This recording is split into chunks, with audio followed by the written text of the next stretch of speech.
Well, hello, my name is Brad Fain, and welcome to another edition of Living a Good Life. Today, we're going to be talking about how small business impacts our community and how they contribute to everybody in Prescott Valley living a good life. And there's no better person to do that with than Marnie Uhl, who's the president and CEO of the Prescott Valley Chamber of Commerce. Welcome, Marnie. Hi, Brad. Good to see you. Thank you. Good to see you. Thank you for letting us invade your space here. We're actually in the Chamber headquarters Yes. of Small Business USA, Prescott Valley edition. Absolutely. It's the hub right here. Yeah. Everything goes out from here. Good. Well, before we dive into the Chamber and how the Chamber plays an essential role in our community and small business plays a role, I always like to let everybody know a little bit more about the person we're talking with. And I know you have a great history. You haven't always been the president of the Chamber your entire career. You had another career before this. So why don't you tell us a little bit like what you did before and how you made your way to Prescott Valley and the CEO of the Chamber. You know, it's really true. If plan A doesn't work, it's plan B. And I think I'm on plan C, to be honest. At 22 years of age, I became a deputy sheriff with the LA County Sheriff's Department. So I spent 22 years as a deputy sheriff working there. And everybody says, how did you get involved in it? And I was at a crossroads in my life years ago.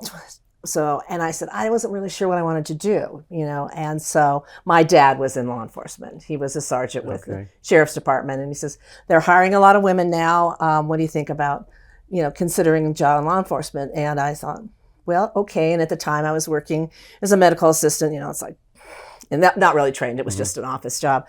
But I said, okay. And it was like 3 times the salary. And it looked like I was making a gazillion dollars. So I said, I think I can do that. But the testing process was really tough, physical, mental, psychological. But I went through all the testing process and came out and graduated and immediately went to work at the women's jail. And then 22 years later, yes, I did retire. But I retired because I got married and we were going to move out of state. And so then we ended up moving to New Mexico. But Springerville, right on the state line of Arizona. So we were living in New Mexico mailing address, but our world was in Springerville, Eager, Round Valley. Okay. So I was there. And then I got bored because I was not really working. So there was an opportunity to work for the Chamber of Commerce. And I applied for that. And because I felt I had experience, and don't ever let anybody say volunteer experience doesn't count towards work experience. Because my experience in chamber work that I was able to use was because my mom had a business back in Temple City, California. And I joined the chamber with her to meet people and just you have a bigger circle of friends. And so I went to Mixers and I was volunteer of the year because I put on their casino night and things like that. So when I went and applied for the job, they said, what experience do you have? And I said, well, I've done this and I did this and I knew you could do a newsletter and I knew you had networking events. And so they hired me. And so then from there, a year later, the director left and they offered me the position. And so, here 18 years later, 25 years later, because I've been here 18 years, 25 years later, I've been in that industry. So I really technically have been in chamber industry in my plan B longer than my law enforcement career. Wow. But I think to that end, one complemented the other because it's so important to be able to deal with people in law enforcement. You do have your responsibilities, but a lot of it it's just dealing with people and knowing how to read situations and things like that. And I think that translates into the chamber industry where you're working with businesses and communities that are creating things that, and how you can help and be a part of it and problem solve. So I think from that experience, I was able to continue and I feel a good, successful career. 25 years, I think, is a pretty long time to be in the industry and in one place, 18. And do the things that I've been able to do. So wow, I didn't know. I knew you were sheriff. I didn't realize you worked at the jail. I worked just a multitude of assignments. That must have been an interesting experience. Yeah, it was a great experience. It really can. You learn how to deal with all kinds of people. Yeah. Yeah. Well, so next time you see Marnie, just know she has that background so she can sniff out the BS when she sees it. She's probably heard a thing or two in her life, but it's like, no comment. I've heard that one before. That was last career. Well, so let's get back to small business in the Chamber of Commerce. So you've been here 18 years. I know. When I started 2006, wasn't an amazing time. We were growing and we were flourishing. The hospital was being built, the Mountain Valley Rehab, the arena. Yes. I mean, I signed the beam before it would go up. So it was all being, all this exciting growth. And then, 2 years later, boom. We hit that recession and it lasted for how many years? And how many meetings did we go to, Brad, that had economists and said, okay, we're going to hang in there. We're going to do this. And it was a struggle of times. Business were struggling. The communities were struggling. Mm-hmm.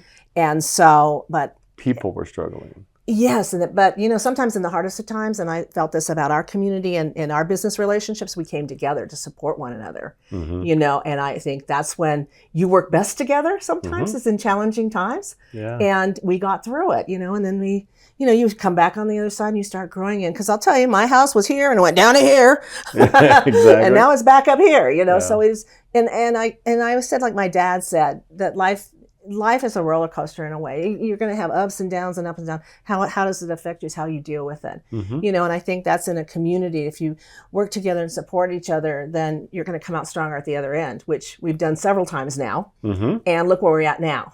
I think that, the infill is coming in, businesses that empty businesses are now being filled by new businesses. Mm-hmm. A lot of property. There's not a lot of properties available, commercials. Mm-hmm. So, we're looking pretty good right now. And I'm not going to say nothing can turn and change it tomorrow. I felt that way in 2020 when we, January, and we're all flush and happy and sassy and going good. And all of a sudden, the pandemic shut it down for, a year and a half, basically. And we lost business. Yeah. But again, that's another part where so many of us came together to work and support one another to get through that. How do we do that? And the most impacted businesses, were the ones that had the services one-on-one, gyms and salons and things like that. Your service industry struggled tremendously. What was really interesting about that period is, at least for our company, when we were facing it, and I'm sure you had it times 10, but here we are, we're facing this pandemic.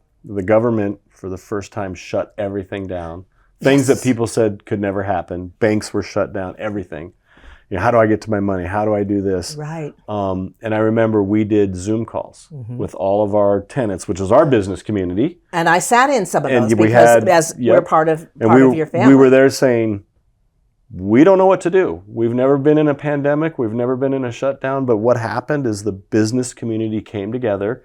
And what was so cool about that is you got to see the different people, the different businesses. Just like, well, what about this? Yeah. What if we tried this? What if we did that? Remember we did the concerts? Oh, yes. And like we said, our community is tired of being shut down and told we can't do anything. So we had 2 bands going out in the parking lot and you could social distance. Oh, gosh. Remember all that? Did we have 3? We had the front one over in front of where Gabby's is, and then we had one on the backside near Buffalo Wild Wings. Because we said, let's get everybody outside. We need to get the fresh air. Yep. That was so much fun. Bring your car up and you could bring your cooler out. And Colt Grill, they had just opened. Talk about a challenge. Yes. They opened February, and by March they were shut down. Mm-hmm. They did a great takeout, and then all the restaurants and everybody rallied. Everybody was doing takeouts. I remember I walked in the Gabby's, and he had his little liquor thing, and he made a little outside liquor area so you could sit in the concerts, and you brought in some of the best bands too. I forgot about that. Yeah. That was brilliant, and that was such a great day. And so to me, that's an example about how business rallied for their survival on one level, but also bringing the community together, which made that, at least that day of that era, a better place to live in Prescott Valley, because we just said, the heck with it, we're not going to be shut down anymore. We're not going to take it anymore. Exactly. We didn't do this. Yeah. We're not going to take it anymore. I liked it. No, we seemed like everybody came out. Hit my mic. Everybody came out for it too. Yeah. It was a good day. But that's how everybody was starting to get creative. Mm-hmm. And for us, we were a disseminator of information. you know, where you go for PPP loans, where you're going for the idle loans, where's that money sources, where are the resources. I was here every day at the office, you know, because I balance my staff, so, you know, keep everybody separate, you know, because we're all going to come. Keep the doors open. And, yeah, well, we were shut, but so somebody work in the afternoon, somebody work in the evening to keep, what, we're going to contaminate each other, whatever. Yeah. Anyway, but I was here every day and answering those phones with people calling and just looking for bare necessities, basic needs. Where's the toilet paper and stuff they couldn't find? And my heart broke, and I was there saying, I'm going to help you any way I can. I can deliver it, you know? So I made calls and found resources and places, and you know, that was a hard time. But again, everybody came together. Yeah, that was the key. Yeah. And we couldn't live by rigid structures. No. You basically had to throw out the rules and regulations and like all these things and just say, okay, what are we going to do? Exactly. And we did. I mean, the biggest rule we threw out was you had to stay at home. I know. That was the federal government telling us that, and we just said, beep. We're not doing that. No, it's true. But our community didn't want it. And we thrived because of it. I think we're stronger because of it, because we showed how we could come together as a community through the business and bring the community together to help people get through whatever they were going through. Right. And I watch businesses helping each other. You need this, I've got this, you know. I mean, they were helping each other too. You know, it's no longer competition anymore. It's just all let's survive. Yeah. You know, and so I think that was a real good indicator of that, and also hopefully we carry that on. And I think as PV in Prescott Valley, our businesses feel that way with each other, and we feel that and that's my philosophy of the chamber, is that we're going to keep promoting, and we're going to keep bringing you together. We're going to communicate. We're going to, you know, champion for you. We're going to help you move forward and create that common good in economic prosperity for everyone. Yeah. So whatever your needs are, you know, and it said, you know, and yes, you can call us for anything. We're going to find it out. We're going to help you. I feel we're problem solvers.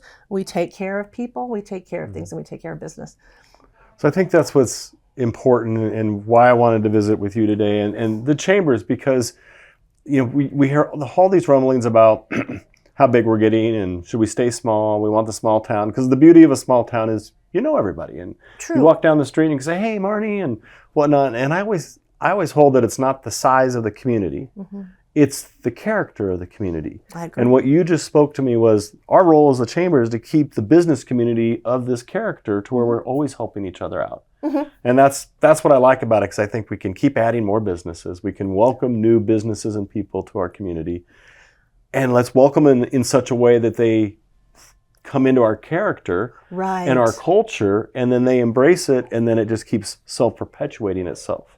And we don't lose our character as a community. But we have to.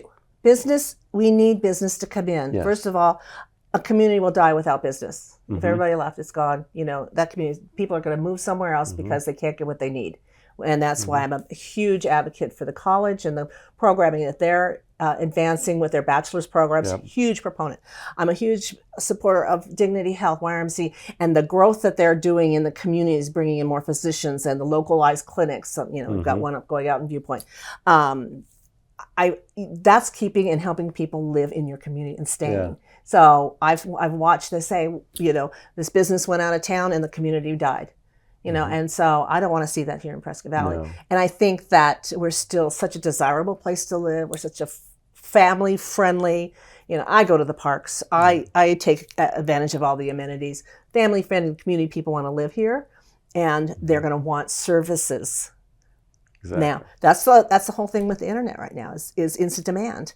And so if we don't have it here, they want it now, they're going to go someplace else. They'll go look for it. Exactly. If they find a better place, they'll move on. And what I'm trying to combat, and it's impossible to do that, but by our businesses being there and having those personal relationships you develop by doing business with a small business, and I can name a gazillion of them here, and well, not a gazillion in Prescott Valley, but you know what I mean? Yeah. Personal relationships with them, you're going to get that customer service that you don't get going on Amazon or one of those other sites. And I know that they have their absolute place, but start here first. Start here with your local jeweler. Start here with your, your local service provider. Start here with your local retailer. Then say if you finally can't get it, well, maybe that's you need it now. Well, maybe then you need to look further. But right now, start here. Absolutely. So speaking of small business, tell us, like, over all the years being in the chamber, the most inspiring story you've witnessed with a small business in the community. One comes to mind, and you talk about it's probably a success story that you like to see, and it's in this business I've been familiar with since the beginning of the chamber here, and it's John Lotus and Auto Works. And if you're not familiar, they're located on Highway 69 by Navajo. It's a yellow building, and John, when I first met him, he had a mechanic shop. His auto shop was, I believe, on Florentine or Valley, small little place. And then he purchased some land over there and built his own place. So to me, that's growth. He went from one and he moved up. Then he added on, and then he added on again. Wow! So the growth that he's been successful in doing. He has an amazing product. In auto service, we all have cars. We all need auto service. Where do you go?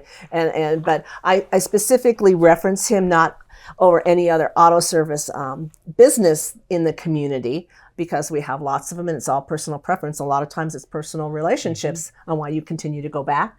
But I think what I see with John and Auto Works, John Lotus and Auto Works, is that he's managed to grow and expand. And that to me is a successful story. Yeah. And he's been doing the right things, and he's survived all of the recession and the pandemic. So he's managed to somehow make it all work. And of course he hires employees, so he's contributing to your local economy by giving good jobs and providing a great service. So I think, and I just speak to that because I see a lot of them. I'm happy when they pick Prescott Valley.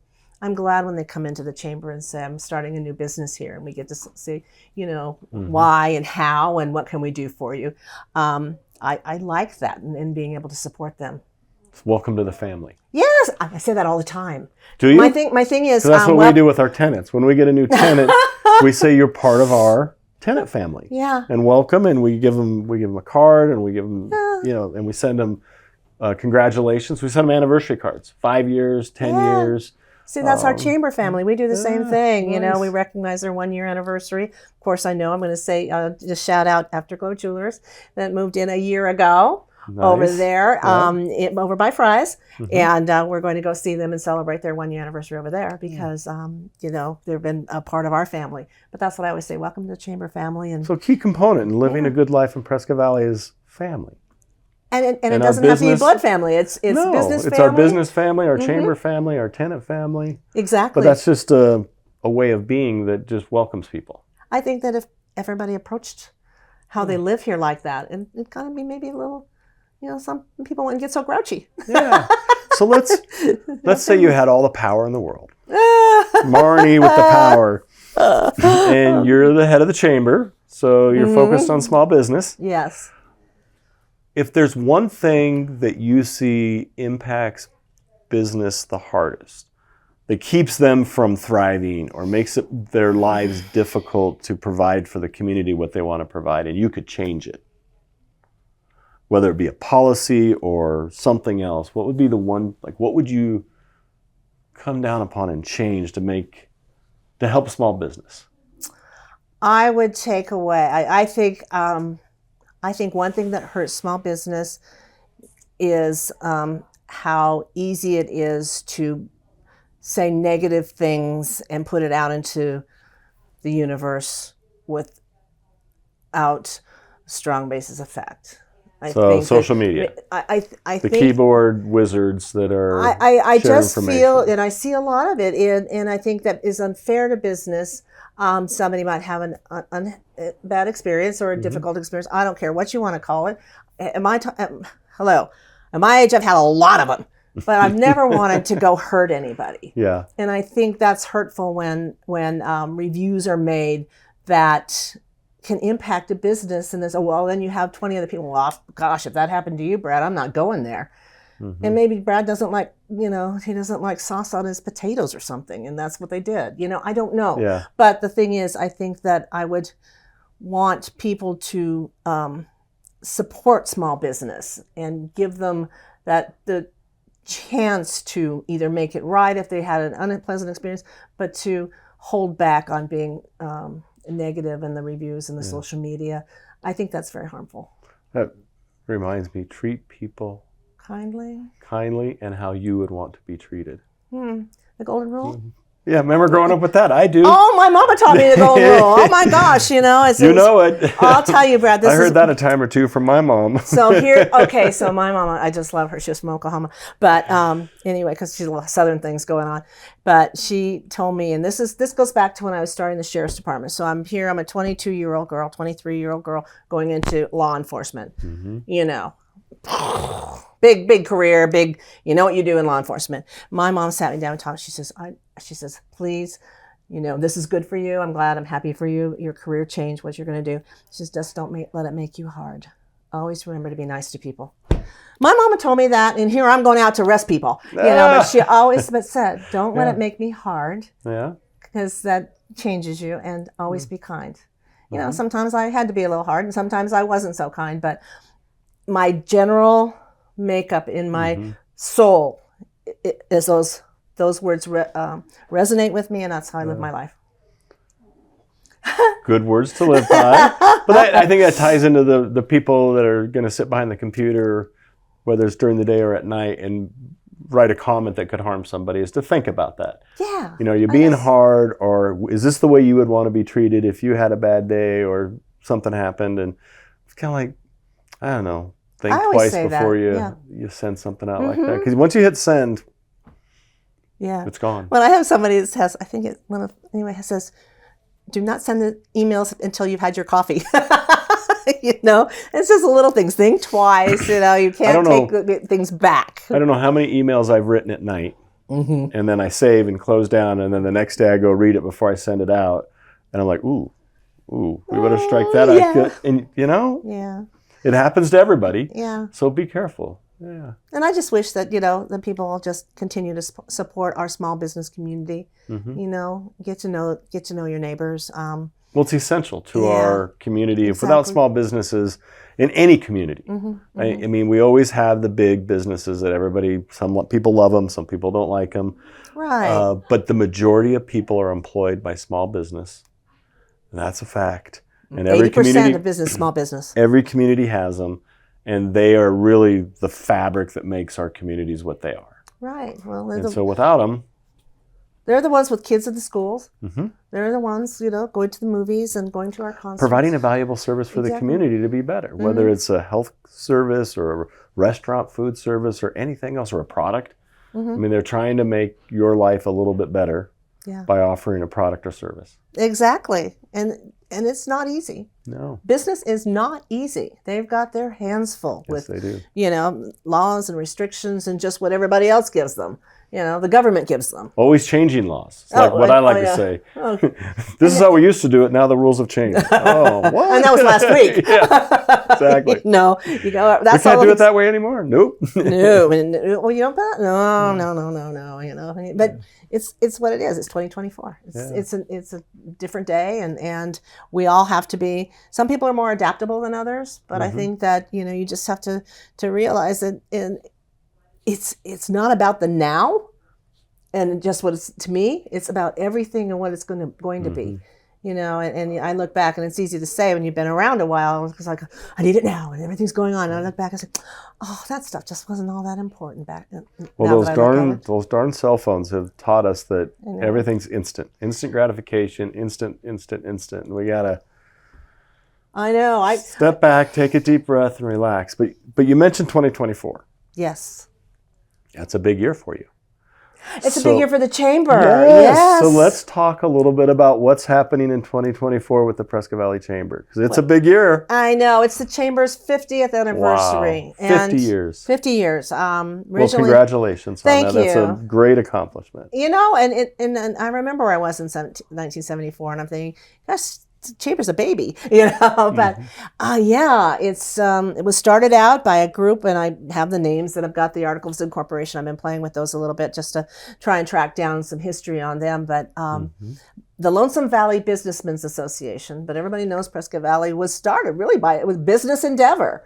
Somebody came and was selling parcels of land. That's a business. So, it was really started with business people, and they came together to support one another, and they were doing programs and events to bring people to the valley. Yeah. And so then a year later, maybe they got wind of that we should be a Chamber of Commerce, and they changed the name to the Prescott Valley Chamber of Commerce. But so it's a big year where tell everybody. This summer, you have a big celebration. What's going to be happening this summer? We're branding everything with our 50th anniversary. It's just we're really proud of that. We did a new logo once we move forward in 2025. That 50 will go away, and we're moving forward with a fresh new look again. So it's kind of like the 50 goes away, and then it's just that nice representative of Glassford Hill, but forward moving and active, So we're having our big grand gala on July 19th, and it's just a celebration of 50. We'll continue to have our Community Excellence Awards as part of that, because we feel that recognizing and honoring those individuals, businesses, and organizations in the community are vital to promoting the wonder that happens every single day that people are doing that nobody knows about. Yes. That's what I like. So unsung heroes are given an opportunity to get some special moments. And they'll have music and a special little golden raffle thing going on. And then it'll be a big celebration. But then everything else we're doing, Incorporation Day is actually March the 15th. 7 days of March 15th. March 15th was when actual Incorporation Day was for the chamber. So we're going to have some cake here. It's spring break. We don't know how many people come by, but we're opening it up and say, come over, because this was the day that the papers were signed and stamped and said you're an official, you are now an official business organization in the state of Arizona. And then, we'll be having Prescott Valley Days. And that's also, we were talking about that yesterday. We do Prescott Valley Days, but it's actually a celebration of the town's incorporation, and they won't be 50 for 4 years, because you do realize that it's the businesses that got Prescott Valley started and probably put together those candidates that sat up and said, okay, this is going to be the first governmental entity, council, mayor that are going to move forward to get Prescott Valley incorporated. So I'm sure it was all that's how it has to happen. It was. Right, you can't have a government first and then form a community, because the government needs the community to be able to exist. Exactly. So it has to be the people and the businesses that come first. And so I'm sure they'll be celebrating the 50. So, but ours this time I just love it, because the theme for Prescott Valley Days is out of this world. Now, you can take that however you want. You might be a Star Wars fan. You might be looking at the mission to Mars. I'm total space geek, so I'm excited that I think it's going to be wonderful. Twilight Zone? Remember those days? I love those. I wasn't like scary movies, but I always liked that psychological intrigue that they did they messed with you. Yeah. So it'll be fun, and I think it's something. What I like about PV Days, and we've really pushed to make it even more of an family event, incorporating fun things for the whole community, whether it's cosplay or the run or, just a little bit of something for everyone. So, but it's called Out of This World. So I think it'll be a fun event. And then, of course, we'll have our golf tournament, and then we'll just finish out the year, but everything will be celebrating 50 years with the chamber. So that's what we're doing. So one of the themes we talk about a lot on this show is the design of a community. And the community really should be designed by the community. And we all have a voice in what we want to be, you could say when we grow up, or when we get there, we get to the next chapter of our life. And I think it's driven by the people, and a lot it's driven by the businesses. Well, yes. So give us your perspective of how the business community contributes to the design and craft of our community. Well, they're making the financial investment in here. They're making an investment to build a quality of life for themselves, but in doing so, they also have employees that are that are working and then also living in that community and contributing to whatever area of their interests are, whether it's, raising children, having the school system or parks and recreation and taking advantage of the parks.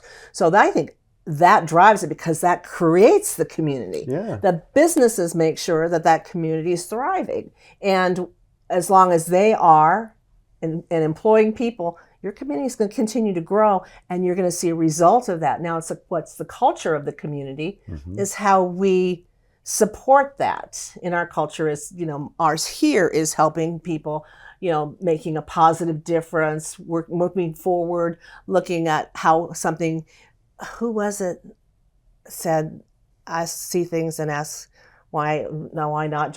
Was it Robert Kennedy? John F. Kennedy said that. I see things and some people look at things and ask why. Look at things and ask why not, So what can I do to make, what do you need? What can I do to make you feel better? I think people need to educate themselves. If you live in this community, I think you need to educate yourself to what is our culture, what is our truth, how. My mind went to when educate is know where we came from. Understand our history. Yeah. Because our history is so vitally important to our future. Well, it's a foundation. It's the foundation of what we've built this on, and it's been so much relationship. Why were those decisions made to do whatever that got us here, and then how do we go forward from there? And don't forget. And where I went with, as I was listening to you speak, I'm just thinking, yes, it's the business community that gave us an Italian restaurant. It's the business community that gave us maybe a play, theater, a theater, movies. It's a community that gave us a place to get our clothes washed. All those contributed to how different people want to live their lives, and without that, we wouldn't have it. And so it's that person or persons that said, I think we need this in our community, and they brought it. And they invested in it. Because and they rallied the people around them to make it happen. It's not I just show up and I open my doors. I've made a solid investment financially, and emotionally. Exactly. It's and I talk to them and and the struggles, and it's finally got my doors open. We're finally going to do a ribbon cutting. Another lovely success story that I just love, and I remember her walking in this office, and that's Jess Costa at Freedom Core Pilates, before she opened her doors. So she came in and she said, I'm going to be opening a Pilates studio. It's going to be such and such down the road, but I want to be a part of the chamber, work together. So she came to me, and then I watched her move and go. I thought, also a Pilates person. Yep. She opened her doors, was very successful. And then she outgrew her smaller location from 6 reformers and opened a bigger space, and she's still always full. And it's her investment in the business. And I know what it took for her to open those doors. I know what it took for her to expand. And it was a lot of equity, both physical, sweat, and it was also financial. And yet now she's very successful entrepreneur with that business here in Prescott Valley. And she brought something we didn't have. So she brought Pilates in an exercise program that we did not have. So she saw a need. Helping people live healthier lives. She saw a need and she says, how can I do it? Yeah. And she did it. But it took a lot. She just didn't throw those doors open. She had. I think people lose sight of that, how hard it is to open a business. And you hear the stats that most of them will fail within the first year, 3 years, 5 years. But those that succeed, how hard it is and how important they are. And I think that goes back to the message you left us with at the beginning of this, which is, I get it, but start local. See if you can find it here, and then if you can't find it here, then branch out to where you need to go to get it. But always look to see if you could support local first. Right, and also businesses, not only that, but also continuing to stay open in this day and age, in this economy where minimum wage goes up and cost of services, delivery of service, cost of goods, everything is going up. Yeah. And how do they continue to keep doing business? They've got to raise prices. And everybody who complains about the price of some of the restaurants, I said, don't you go to the grocery store? Don't you see that something you paid $2 for last year maybe a year and a half ago, but is now 4. I mean, I see it all the time. Yeah. I look at it and say, gosh, this thing of Tide soap was $11 and now I'm paying $15 for the same size. So that's a struggle for them to keep their doors open, to keep, their prices are going up and keeping up pace with that and the economy and the cost of goods. So another struggle. And they do it though. Yes. They do it. So let's support them. Okay. Let's keep supporting our local businesses in the community. Great. We do. Yeah. Yeah. I do too. I thank them. We're there. They're the backbone and heart and soul of our community. Every day. Yeah. Every day. Yeah. Well, Marnie, it's been really great chatting with you. Didn't realize you get what you get into. No, you've been great. I love, what And all I I really can say appreciate is it because I think it's just important to get the word out about your role as the chamber and the president of the chamber and the CEO, but Cheerleader. also cheerleader. A lot of it, like people ask me what I do, and I'm like, well, cheer them on and get out of their way. Exactly. That's a 'Cause good one. Good people will do great things if you don't interfere with them. Yeah. And you just have to stay out of their way. And I think it's the same with our business community because they are the heart and soul and the fabric of our community. And they are a big part of the design of our community. Mm-hmm. We wouldn't have some of the things we all love if it wasn't for somebody in wanting to open a small business. Right. And it's not easy. No. And so we need to cheer them on and get out of their way and let them thrive. And then support them. Yeah, and support them. Yeah, absolutely. Well, thank you so much for being on the show. I really appreciate it. Thank appreciate you your very time. much. Oh yeah, it's my pleasure to be here. I can talk business. I can talk PV. I just love it here. I love our business community. There's no place I'd rather live. Truly. Great. Really well, maybe we'll happy come here. back and visit you again. Okay. Well, anytime. You're always welcome. All right. Thank you. All right. Thank you, Brad. Thank you for tuning in to another episode of Living a Good Life. I'm Brad Fain, and we'll see you next time.